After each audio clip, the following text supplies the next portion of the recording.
You're very welcome on to the Matchbook NFL podcast. I'm your host, Daniel Hussey, joined by Judah and Doug as always. And Judah, we're off the back of another 2-0 best bet double week. That's 8-0 the last 4 weeks. But Judah, it's all about the football on Sunday, and that witching hour in particular was absolutely outstanding.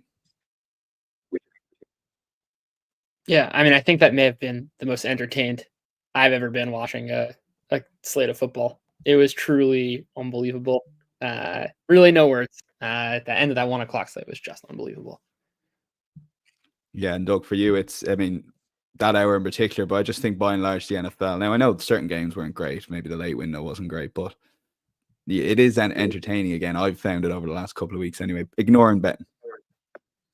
Yeah, it was just to piggyback what Judah said. It's any given Sunday, right? Some of these teams come out of nowhere and play well. Finally, the Titans are, what is it, Godfather? Every time I think I'm out, they pull me back in. Now they have 2 covers this year where they haven't burned people. But the Cowboys, right? They lost, 4 straight, 2 of which were just blowout losses, and they come to play in the fourth quarter there, combined 41 points between the 2 teams. Special teams disasters from Washington. And then there's not the any given Sunday, right? Like the Raiders are still the Raiders with Antonio Pierce pulling the strings. I feel like this Sunday had a little bit of everything, right? We still had the low scoring rock fights with a couple of these games. And then you have, these wild finishes, onside kick recovered in Chicago, upsets, quarterback injury with midweek line move with the Niners. Patriots are one of these quote unquote bad teams that are playing to the final whistle. So that's kind of good to see just in general as a sports fan. And then it all started with some snowball on Thursday night. So in a division rivalry. So it's been, I thought last week it really had a little bit of everything that we always put in our head, especially live betting. It's like, all right, what can happen? The 2-point conversion, they got to go. It's like you're doing all these permutations in your head. But everything kind of played out in different ways, some more predictable than others, obviously.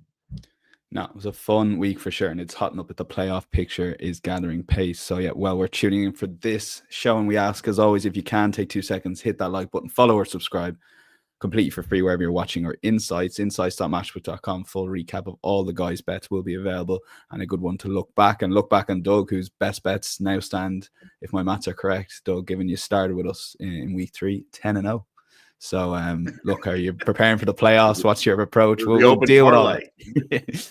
But though he was a bit upset when I sent him the list of all the bets, and there was no underdog on it at all. So there you go. And there's none this week. That's a spoiler for best bets. And a reminder, we do have a weekly bet builder offer on the Matchbook Betting Exchange. Get a free bet builder each week for Monday Night Football. You just have to opt in and place a bet builder, £10 or more, and minimum odds are 2.0. That's for a Thursday to Sunday NFL fixture. You will get a free £5 free bet builder for Monday Night Football. That would have been, of course, the Chargers Ravens last night. If you did it last week, let's start with the Bears at Lions. This is coming to you a day earlier because, of course, we have Thanksgiving football. We couldn't justify all the games, but we managed to sneak this one in because there are betting opinions, and you can, of course, bet on this game. Therefore, it is worth watching. Bears 5.7.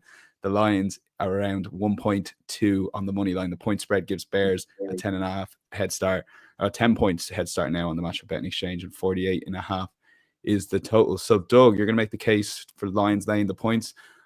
Myself and a few other people were on the Colts with the points there the last day. Lions took care of business. There was a time in the game where I thought maybe Colts would cover, but Lions covered a big spread there. Can they cover 10.5 here on Thanksgiving? Yeah, I think I touched on it last week. At this point with the Lions and just the machine that they are, it's either Lions or pass for me. I've been burned a couple times betting against them. So they're just, I think Dan Campbell's doing just an amazing job avoiding the flat spot. Now, what's important for me in this handicap, and again, the amateur psychologist that I am as a handicapper, is just the fact that they blew the game last year on Thanksgiving. I think they're pretty. My guess would be that they would be buttoned up this week in practice, knowing what happened last year, things like that. And this is a tough spot for the Bears. We've seen Thursday night early in the season when the Patriots played an overtime game, then went on a short week, the Jets, and were just lifeless. And I wonder if that's going to happen with Chicago. Really inexperienced coaching staff. So I I just have a feeling this could get ugly. I really do. The Lions all of a sudden get aggressive and just pummel teams when they play angry, kind of like they just run up scores. They have no shame. So this could be one of those games. Although I was impressed with the Bears' comeback and things like that, the final score is a little misleading. So I'll lay it with the Lions here. I think this could be a blowout. Yeah, a bit of movement. Honestly, in the last 20 minutes there, so the line is 10.0, so we can get you that at 199, but literally the same price for 10.5, literally 5 minutes ago. So yeah, a bit of small move. It's just these markets early in the week, of course. Judah, this is your long shot, but I'm happy for you to cover it now because it'll give you a chance to explain why you're going to attack the tails of this game. So I guess you've always been a man to take on the tails, etc. So Bears 10.5 plus doesn't quite appeal to you, but the money line price maybe does. Yeah, I think if I was forced to pick a spread, I would take the Lions. They just have such an ability to front run, and like the Bears defense has not been particularly great.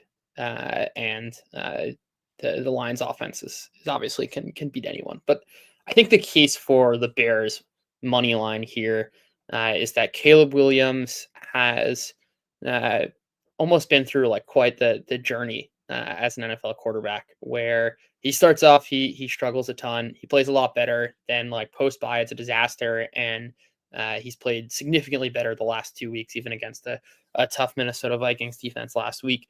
And I think the kind of common thread there is Caleb Williams' success goes as his time to throw goes. When he's getting rid of the ball quick, he's had a ton of success, and when he's holding on to the ball for too long, he's been a disaster.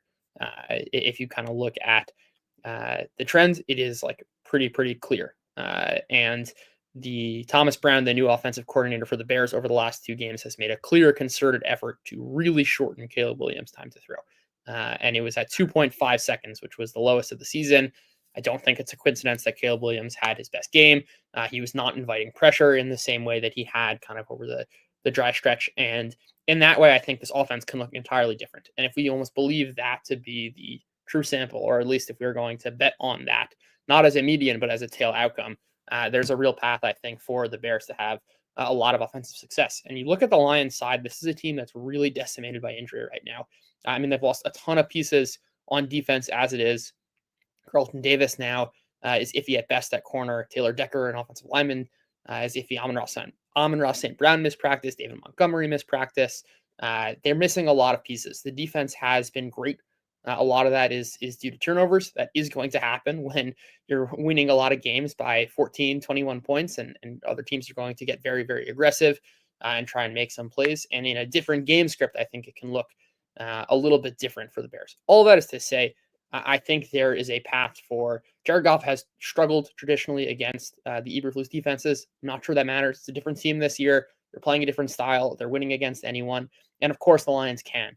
But this is still a above average Bears defense. And I think really what it comes down to is if Caleb Williams is performing as he has the last 2 weeks, kind of with this short time to throw, this is a big mispricing, I think. And in a 1-game sample, we saw Caleb Williams almost put the team on his back and win against a tough Vikings defense. I don't think it is so far-fetched for the same thing to happen. It's one thing to bet on a quarterback with upside as a 10-point underdog when the market's really pricing in a lot of mass 10.5-point underdog. But it's a different thing when you're betting on Aiden O'Connell. He's probably not going to put the team on his back in a 1-game sample. And there's more room for upside, especially given the Lions' injuries with the Bears. Okay, you heard Judah there. Don't take the 10 points, but if you do want to swing on it, the money line there, tails option there, articulated well there for Judah. And Doug is going to go and lay that 10 points at 1.99, basically even money on the matchup betting exchange. That is the best price on the odds checker grid as we talk. Let's go to Dolphins at the Packers. This is the main game on Thursday night football for Thanksgiving. The Dolphins are 2.6, the Packers available at 159. The Dolphins getting a 3.5 head start here. And the total for this game currently stands at 46.5. Doug, we'll go to you for this game first again. This game, Tua in the cold, how much is that factored in? How much is it a factor for you? And if it is, of course, does it play a factor in your bet? It has to be a factor, but it's not much. I thought, we're going to hear the stats. I think he's 0-6, and temperature's under 45 degrees. This is not an Arctic temperature. It'll be around 30 or so. I'll say this, if memory serves me right, the Dolphins played at the Bills 2 years ago. It was their third straight road game.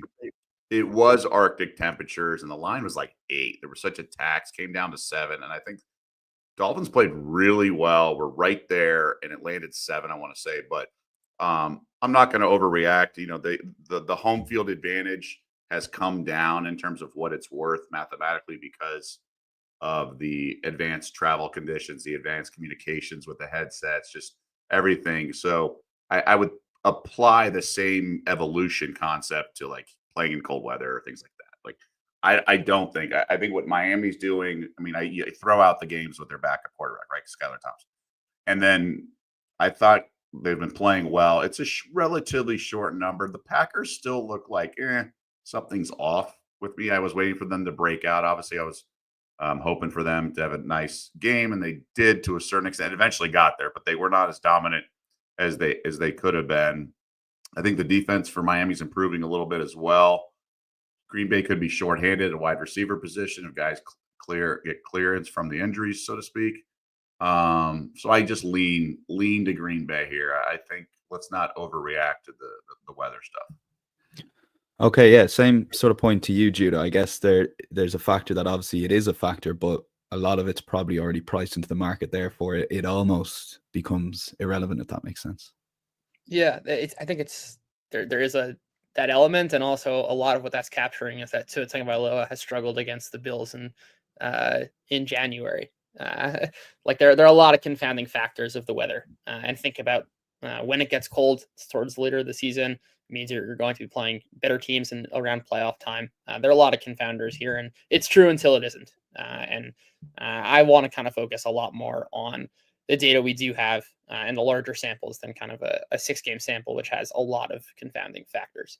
And when I look at these two teams, since kind of each of their quarterbacks have been healthy, and they've basically performed at kind of the same level from an efficiency standpoint. The Packers have had more wins, and I think they've won a bunch of one-score games in that time frame.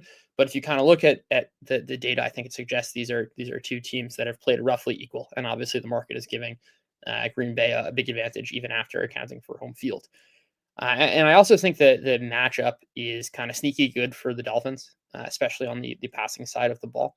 The Packers have been great from a EPA perspective. A lot of that is to turnovers, and they're going to be, I think, without Jair Alexander, who missed last week, to not practice again, and kind of as he's been dealing with injuries. This is a Packers pass defense which has been bottom 10 in basically every metric going to look at: EPA, success rate, yards per attempt, pressure rate, basically everything.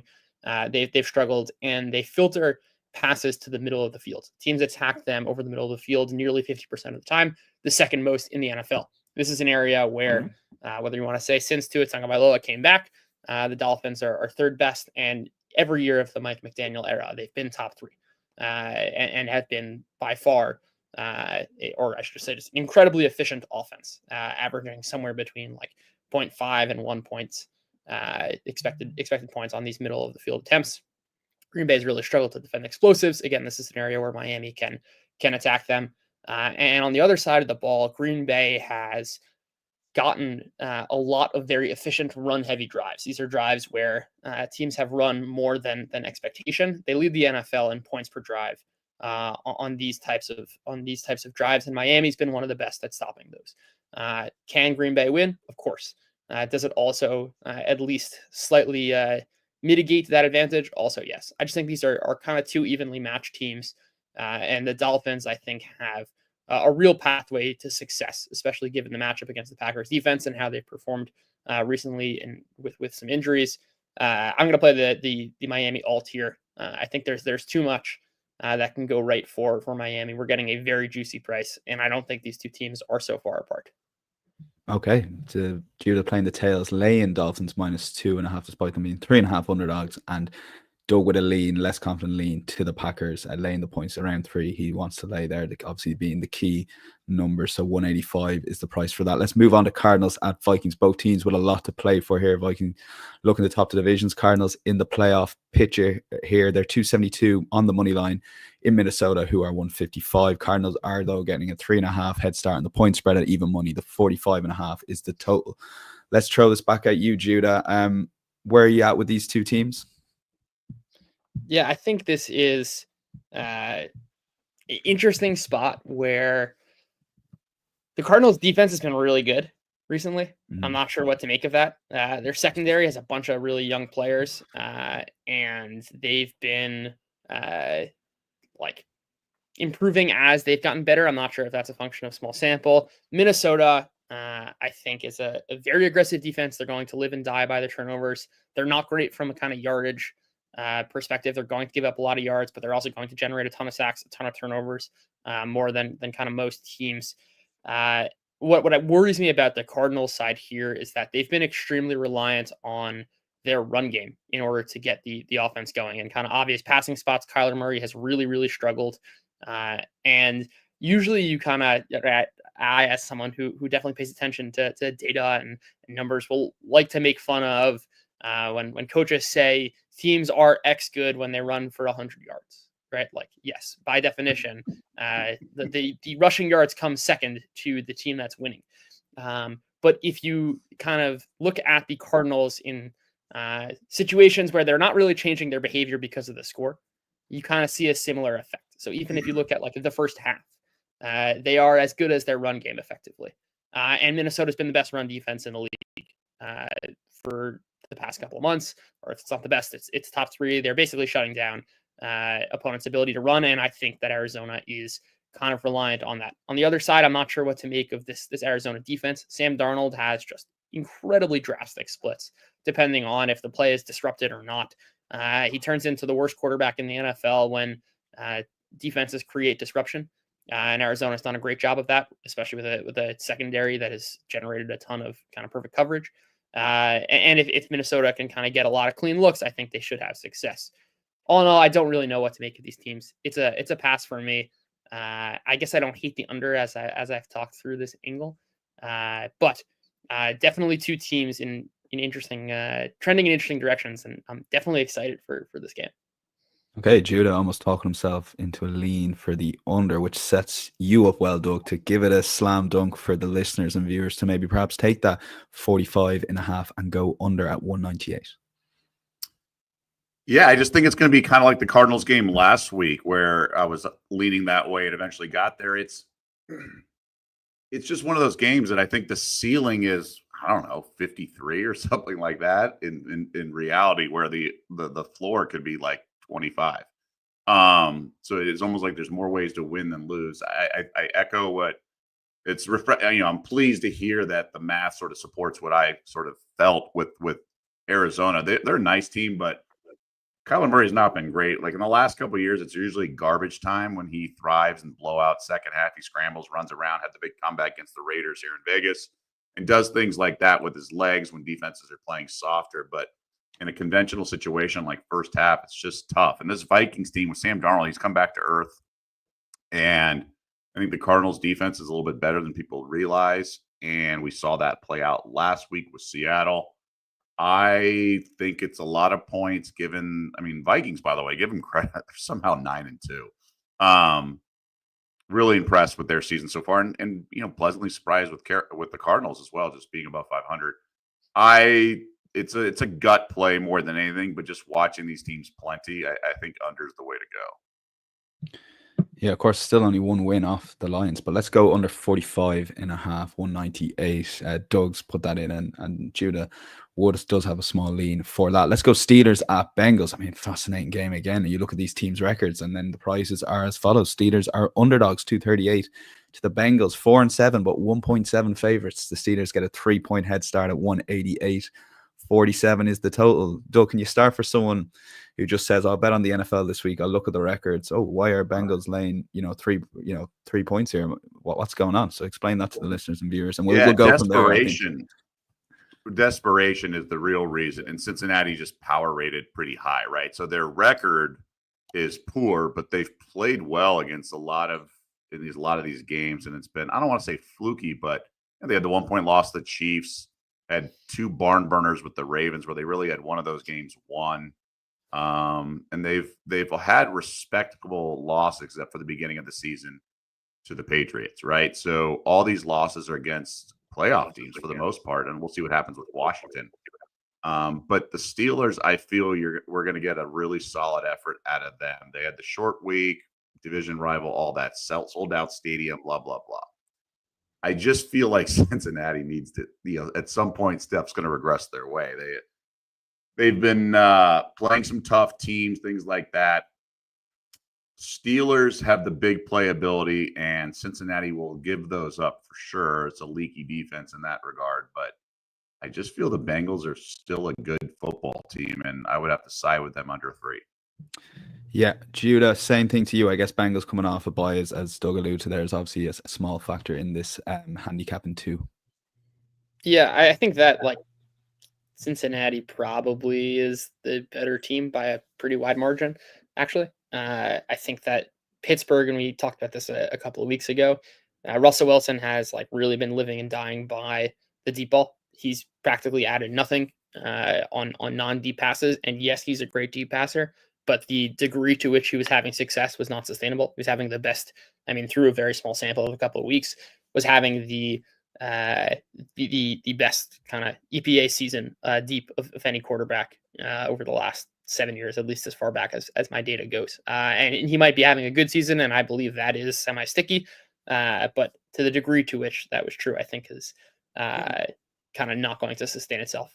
The Bengals, as Doug mentioned, results are fluky in the NFL. Things happen all the time, but the kind of process by which you kind of get those points is a little bit less fluky. Everything's a little bit kind of hard to parse out. That's what makes that's why we do this, right? To try and kind of add context and data and maybe some handicapping and understanding of how teams operate.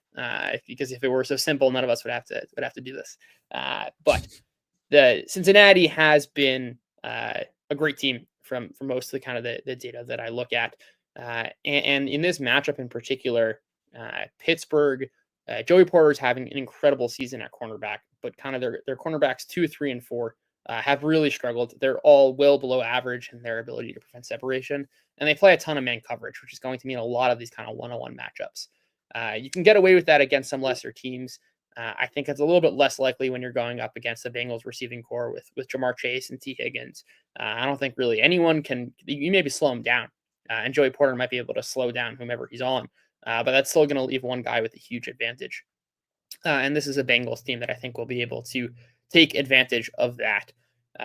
In addition to kind of just the Steelers' offense has not been good, and when they're not getting deep balls, they're not going to have much offensive success. All that is to say, I think there's kind of like fairly low variance spot of like the Bengals. I think are going to be able to score, going to be able to kind of mitigate the matchup that the Steelers present precisely because of this man angle. And then on the other side, I think it's just the Steelers offense kind of cannibalizes itself. Russell Wilson has a terrible pressure to sack ratio. And if those deep balls are not hitting, this is not an offense that has success. I'm going to be playing Cincinnati here.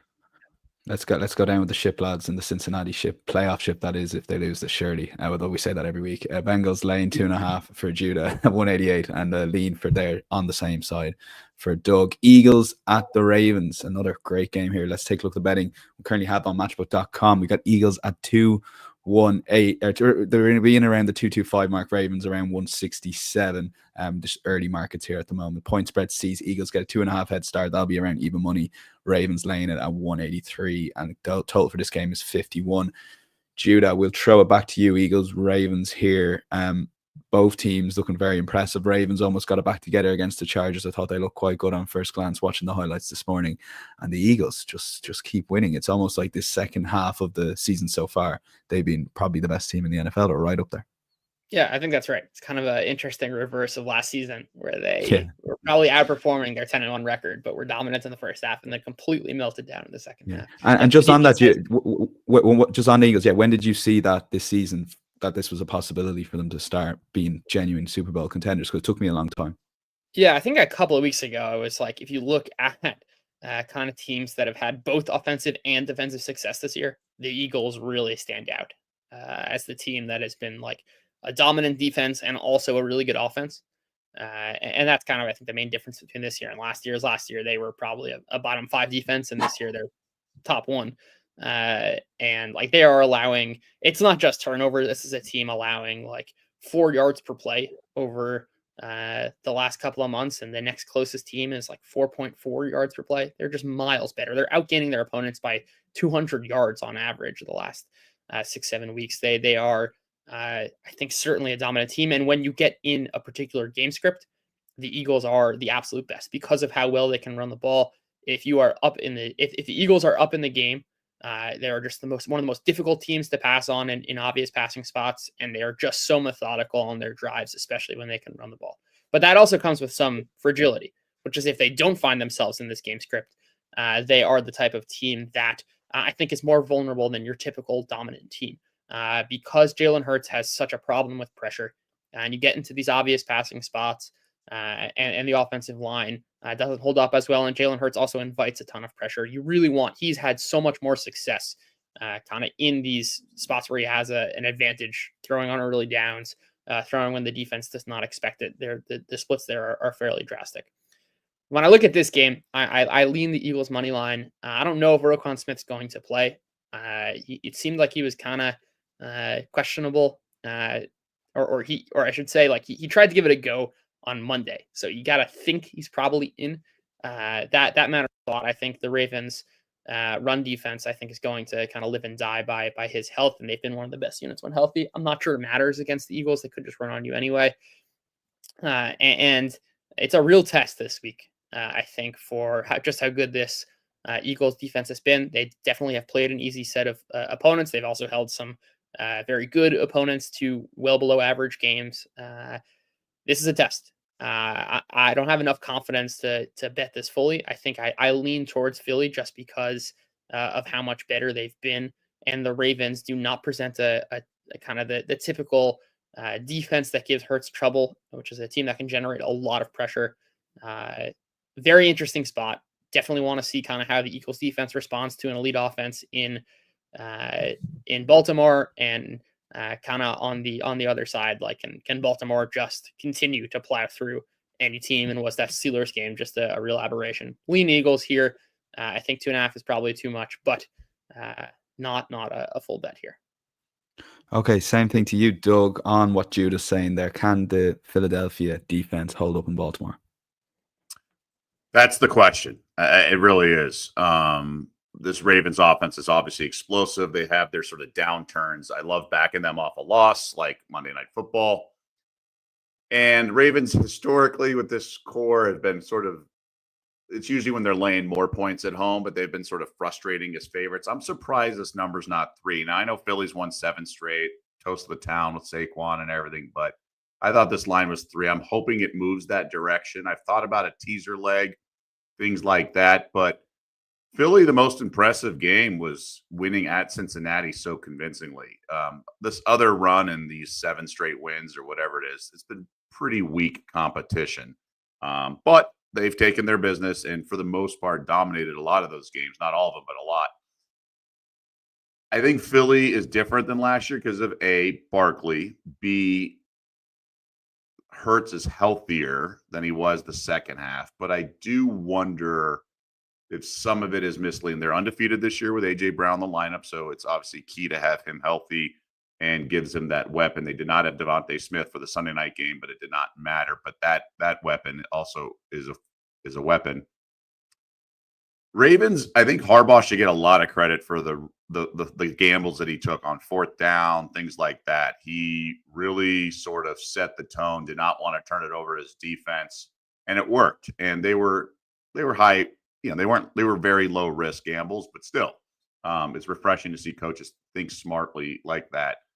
I wonder if that vulnerability on defense will rear its ugly head at some point, and it could be this game.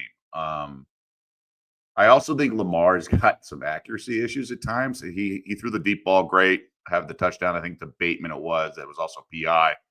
That we didn't used to see that a lot, but first quarter he was a little bit all over the place. So it's kind of funny. Each of these quarterbacks is such a unique weapon, but a little shaky. They're not the traditional pinpoint passer like Herbert was, or things along those lines, or even Stafford was at some points in his career. It's going to be an awesome game. I lean Eagles because I also think they're fresher, and that's the thing at this juncture of the season. When you play a lot of these bad teams and rip through them, you're just not banged up and you're not beat up, and you're just going to be fresher. So I think they should have the physicality to match of the Ravens, and we'll see where Baltimore's health is. But it is so hard when each of these running backs can rip off a long run, and frankly, each of these quarterbacks can too. So that's going to come down. We always, my buddy and I always joke that every NFL spread, for the most part, outcome comes down to like 3 or 4 plays when it's like 3rd and 6, and do you get the first down or do you get the field goal and things like that. It's going to really be a few of these plays with each of these quarterbacks and running backs. I mean, we saw Henry had the stiff arm to get the first down. He had 2 stiff arms on the same play. It's like most running backs can't do that. So these guys just keep drives alive, both of these offenses, which is going to make this matchup so compelling. And yeah, you gave a shout out to Barkley MVP last week. I think that case is well and truly wasn't sure if I did it on this pod, but yeah, I wrote an article about it. Like I sniffed that one out. Yeah, no, not a bad shout there. If it is going to go to a non-quarterback, this could be the year. Inside StatMatchbook.com, full recap of the guys' picks. They are leaning towards the Eagles there. If that does enough for you to have a bet, but of course you don't have to bet on every game. We'll have a quick any other bets. Doug, you've got 2 here. Let's start with the Friday game. We couldn't quite cover this in full, but Chiefs, it's laying 13. Raiders, obviously quarterback injured. It's going to be tough to sell the game, but of course, again, as we said at the top of the show, if there's a game on, you can of course bet on it. Yeah, Panthers were one of my better plays last week. Now I really liked them first half. That didn't get there, but the game did. Yeah. The Chiefs have been tough. I think Mahomes is like 0-5 ATS as a double-digit favorite. I heard that stat, so I'm just passing it along. I'm going off memory, but I think this line should be 14. With you mentioned Minshew's out for the year. I don't think O'Connell's going to be ready for this game. So Ritter, and there's I'm not saying dysfunction, but the Raiders are just playing with like one arm tied behind their back with such a weak coach. And the Chiefs had a really strong performance statistically in a lot of ways. And the offense was starting to click. And that was a tough scheduling spot. Now it was against Carolina. But okay, I'm told in the chat that AOC is starting. I thought he was not going to be able to with his hand grip or something, whatever. See, I think it's a drop off. I think O'Connell holds the ball too long. I know they were trying to work on that last year. And against this Chiefs defense, not a good recipe. And this Raiders team is like hung around a couple games. They probably should have covered at 1st and goal on the 1 against Denver down 10 and somehow did not. But I have a feeling the blowout's coming. Now they did get kind of I backed them against the Dolphins. I thought it was a great scheduling spot, short week for Miami off of bye, and they're just so unprepared and things like that. So if it is in fact AOC, and I just think one team is going to be sort of prepared and ready, and the other team is not. And I don't think the whole Kermit the Frog thing, that was the big talk going into the first meeting this year. But I don't think the Chiefs are going to also mess around, given they lost this game last year, a little bit later in the season. But it was at home to the Raiders, at least. I don't think they're going to mess around here. I don't see the Vegas offense doing much. And I think O'Connell's bad for this pressure defense. So I think this could be a bloodbath. Either way, I made the line 14. You can't the look ahead was 13.5, I think, with Minshew. And Minshew's a guy who's sort of the veteran craft. He can kind of keep a team hanging around. I think AOC makes too many mistakes.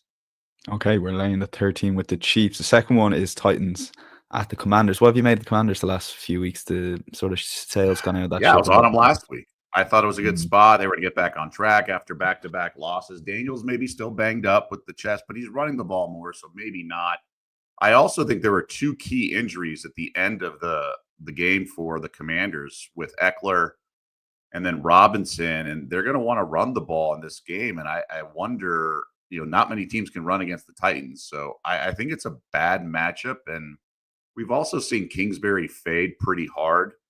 I like him. I've sung his praises. I thought he's done a wonderful job with Daniels.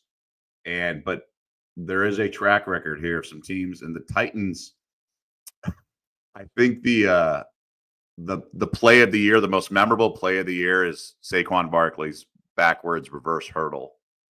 But I feel like the second play is the Titans coach yelling at Levis, "What the F are you doing?"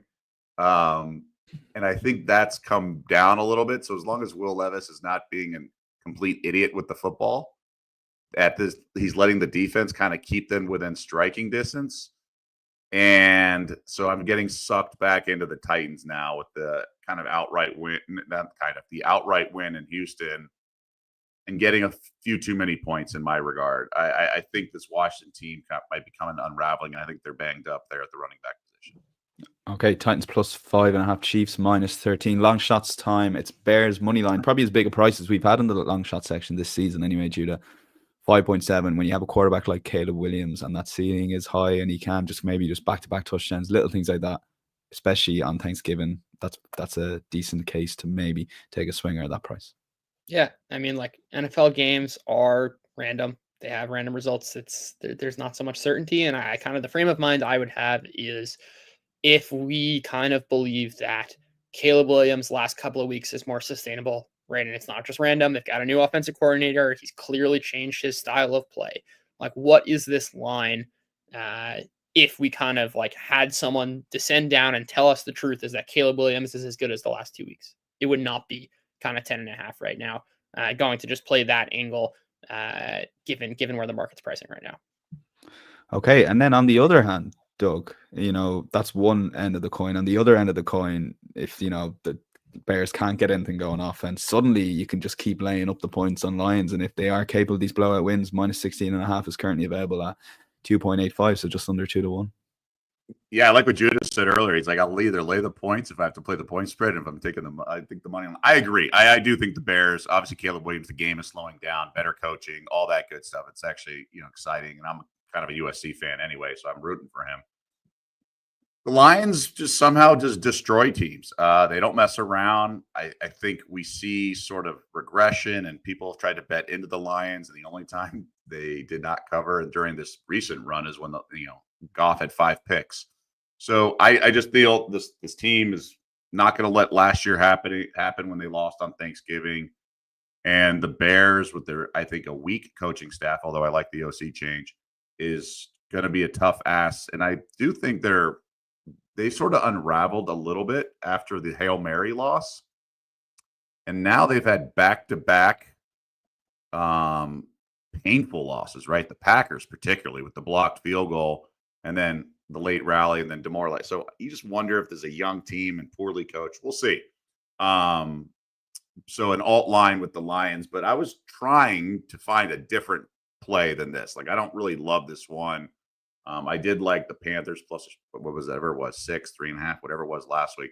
I was trying to find a good alt line, maybe Titans money line. That's a lot to ask to win back-to-back road games as a dog in that regard.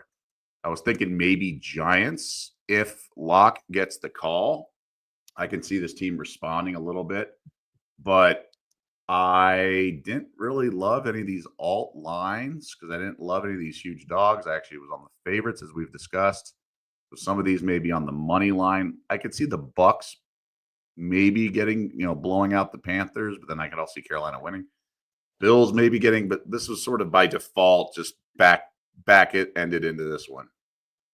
Yeah, let's if you're listening, maybe back both, and we can watch that polar middle just clean up, obviously, right in the middle around a 7 or 8 point win and be defeated. Right. But yeah, take your swing or take your pick on what the guys are playing there for fun. Thanksgiving, a long shot. Let's move on to best bets. Judah, the Chargers. Thought the performance was okay given the context last night, but I am fearful. Obviously, Dobbins' knee injury. The Chargers seem to struggle to get things going when it really mattered. Doesn't seem the best spot in the world going to the Falcons. Don't think they're the best team of the world. Why are you happy to lay 1.5 here at 183? Yeah, I think this is still a Chargers team that has been really good on both sides of the ball. And the Falcons have been kind of fine on the offensive side, but have really struggled defensively. And where they've really struggled is in their inability to generate much pressure at all. They are bottom 3 in anything pass rush related that you want to kind of cite. On the flip side, Justin Herbert's been the best quarterback in the NFL, unkept clean, and he's really attacking downfield and doing so with a lot of success. I think this is a Chargers team that has undergone a bunch of changes as the season kind of gone along, as Justin Herbert got healthy, and the team has really leaned into him and just letting him rip it, passing at one of the highest rates in the NFL. And this is a spot against the Falcons D where I think they should have some success. the Falcons themselves. I'm not sure the status of Darnell Mooney, if he will return post-bye. That I think is an injury that really matters considering the lack of depth at wide receiver for the Falcons. I just think two teams that have performed at very different levels this season, and the Falcons defense I think is really no match for how Herbert's playing right now. Okay, yeah, just a better team, so why not lay the points? Doug, finally, similar with team in the same division, AFC West, both trying to keep up with the Chiefs, obviously 3 wins behind, but laying the Broncos at -5.5. I guess they've looked very good in recent weeks. They have, and I think it's a favorable matchup. Give Cleveland credit. Awesome win. But I think, I'm not going to say it was their Super Bowl, but it was pretty close. And, I mean, they had a sold-out stadium, great atmosphere with the weather. Things played out well. Jameis Winston played well. He was fine. I just don't know if they're kind of ready to come back and back that up with another good win for a team that defends what Cleveland wants to do in terms of running the ball. Now, it's easier said than done. Chubb's good. Line's good. But this is the Broncos specialty. And I've said this with other teams, like Bo Nix is improving every week, and he's getting coached up the right way with Sean Payton. And I think the Broncos offense can be explosive. And this Browns team, like, they've laid some eggs on the road. They were getting some hype a little bit in Cleveland. Sorry, when they went to New Orleans a couple weeks ago, and they were never in the game in a lot of ways. I don't trust them. I think Winston will probably force some throws on Monday Night Football. I think the Broncos should handle their business, and Cleveland gets up for the division games, and that's about it. Although, when Watson was quarterbacking was terrible, it's almost you have to throw away some of those games, right? It's just like really hard to kind of assess what this team was. But I think this is a Cleveland team that's sort of checked out, except for when they have these big games against a division rival at home on Spotlight. I would prefer this game to be a Sunday afternoon game than a Monday night game, but still, the Browns don't impress me even after last week. Okay, so that's Broncos laying 5.5 at 2.0. And if you want to do the best bet double, 8-0 the last 4 weeks between the guys. Chargers -1.5, 183. Definitely jinxed it there. But a few people reach out saying they do that double every week. So fair play to them. I wish I do, but I love mixing it up a little bit. But I do, of course, listen to the guys mostly. But now, well done. Thanks to Doug and Judah. And happy Thanksgiving to those who celebrate and anyone who's looking forward to watching the NFL. We're really excited to see 3 games. On a Thursday, we've got a game on Friday, and then football Sunday, right through to Monday night. We'll be back at the regular slot of Wednesday. Judah loves it. Football. We'll chat to you next week. Bye-bye.